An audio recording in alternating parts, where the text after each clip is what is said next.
বিসমিল্লাহির রহমানির রহিম।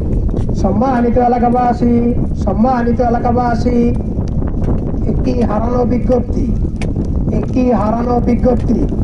গত রোজ শুক্রবার দুপুর 12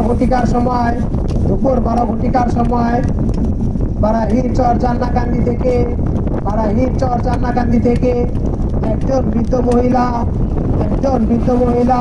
হারানো গিয়েছে। তার মাথায় সমস্যা, ব্রেন আউট। তার পরনে ছিল গোল ফরক পায়জামা। তার বয়স আনুমানিক 70 থেকে 80 বছর। যদি কোনো হৃদয়বান ব্যক্তি পেয়ে থাকেন তাহলে বারাইর চর জান্নাকান্দি যোগাযোগ করার জন্য অনুরোধ করা হইল। মানিকগঞ্জ সদর ইউনিয়ন, কৃষ্ণপুর।